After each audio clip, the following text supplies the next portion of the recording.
여러분, 내가 애정결핍인가? 이런 고민 한두 번씩 해보셨죠? 개인적으로 저는 애정결핍이 있었는데 지금은 좀 많이 없어진 것 같아요. 제가 이제 애정결핍을 저를 찾아오시는 분들한테 제일 많이 얘기할 때가 심리검사 결과를 할 때예요. 이렇게 말해요. 제가 왜 애정결핍이 생겼나요? 애정결핍의 다른 표현인 애착이 잘 형성되지 않았다라는 표현이거든요. 근데 이 애착은 언제 형성이 되나요? 어렸을 때 주 양육자나 주 양육자라고 생각되는 사람과의 관계가 결정적인 영향을 미치거든요. 그러면 왜 엄마가 나를 정말 사랑했는데도 불구하고 애정결핍이 생겼을까? 세상에서 자기 자녀를 사랑하지 않는 부모가 있나? 많은 부모님들이 다 자녀를 사랑하세요. 하지만 너무 아이러니하게도 애정결핍이 한 60-70% 이상 정도 되는 것 같아요. 이 숫자적인 차이는 도대체 왜 나오는가? 전문적으로 얘기하면 부모님의 정신건강 수준, 애정결핍 수준, 즉 애착의 정도, 애착 유형 이런 것에 의해서 정말 자녀를 사랑하지만 자녀를 사랑하는 것이 자녀한테 잘 흡수돼서 애정이 충족되는 경험을 하느냐 안 하느냐, 이거가 이제 관건으로 남는 거예요. 애정결핍에 대한 얘기를 하려면요,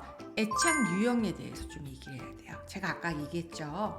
애정결핍의 다른 표현은 애착관계다 라고 얘기했잖아요. 애착 유형은 크게 세 가지로 나누어져요.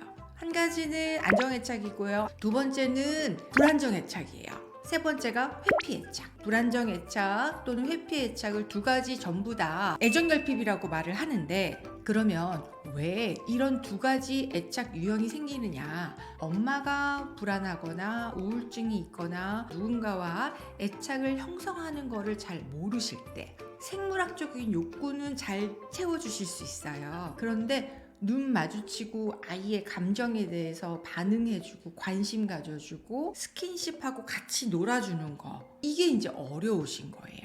어머님들이 이렇게 말을 하세요. 자녀분들이 상담 왔을 때 같이 와서 저한테 제가 얼마나 우리 아이를 사랑했는데 우리 애가 애정결핍이라니요. 저는 도저히 인정할 수 없어요. 이렇게 말씀하시는 분도 계시거든요. 그 마음 너무 이해돼요. 왜냐하면 실제로 어머님은 자녀를 너무 사랑하시거든요. 그래서 내가 자녀를 위해서 정말 막 그 위생에 신경 쓰고 아이가 어디 아플 때 어디 큰일 나지 않나 전전긍긍하고 잠도 못 주무시고 막 그러셨죠. 너무 항상 긴장되어 있는 엄마를 볼 때 아이가 뭔가 불안해요. Something wrong이라는 게 느껴진다는 거죠. 엄마의 웃는 얼굴을 보면 내 바이컬 상태가 되게 편안하게 되고요. 엄마가 불안하고 무표정한 얼굴이 많을 경우에 아이가 그냥 불안해요. 뭔지 모르는데. 그렇기 때문에 엄마가 불안하시거나 엄마가 우울한 경우에 아무리 사랑하더라도 아이가 사랑받는다라는 안정적인 느낌을 받기가 어렵다는 말입니다. 3살 때부터 말을 좀 잘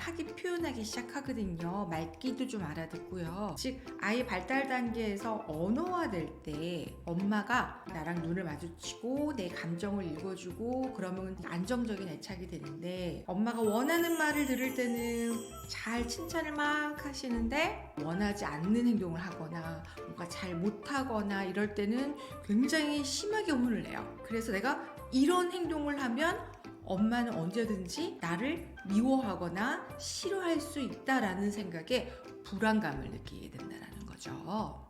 그러면 이 애정결핍 생긴 거 어떻게 해야 되나요? 나 이제 평생 이렇게 살아야 되나요? 애정결핍이 회복될 수 있는 결정적 시기가 2번 더 찾아온대요.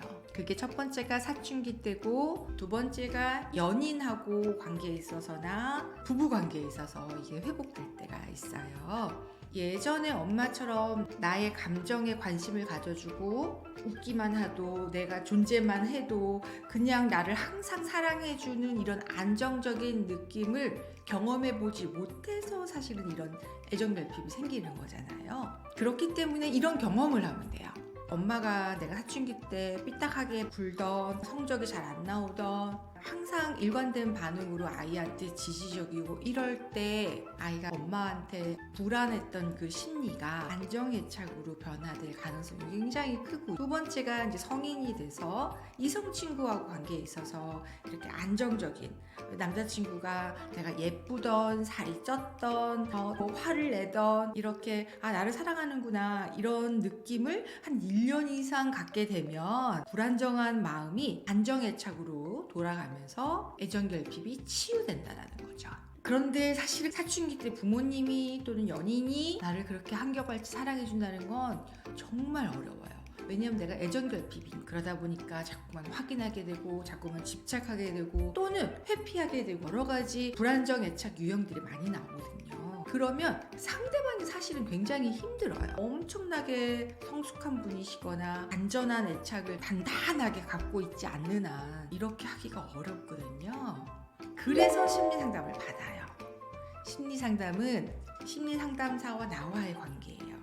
심리상담을 할 때 심리상담사한테 느껴지는 여러 가지 감정들이 많이 있어요. 너무 화가 난다, 거부감이 든다, 괜히 반감이 든다, 이런 얘기를 하라고 해요. 사회에서는 하지 못하잖아요. 그런데 심리상담 이 장면에서는 그걸 하라고 해요. 그러면 바깥에서는 그 상대방이 거부감을 느끼거나 관계가 깨지거나 막 흔들리는데, 이 상담 관계에서는 그런 얘기를 그러셨어요 라고 수용받는다는 거죠. 이 관계를 통해서 안정적인 애착 관계를 경험하게 돼요. 그래서 초반에는요, 심리상담사 분에게 뭔가 이렇게 의지할까봐, 내가 의존하게 될까봐 두려움을 많이 호소하세요. 그런데 의존하세요. 의존이 꼭 나쁜 것만 아니에요. 의존할 때 의존하고 건강해지면 자연스럽게 독립이 이루어집니다. 마치 아이가 젖을 먹다가 크면은 젖에 집착하지 않고 이유식 먹고 밥을 먹고 점점 달라지거든요. 크는 과정에서. 이런 것처럼 상담사와의 관계도 처음에처럼 이렇게 의존하는 관계만 있는 게 아니라 그 의존을 통해서 충분히 결핍이 치유되고 그 다음에 독립이 이루어져야 돼요.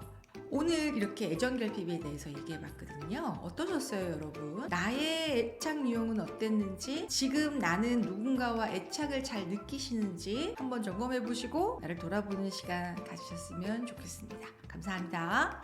행복의 기술은 여러분과 더 행복해지기 위한 채널입니다.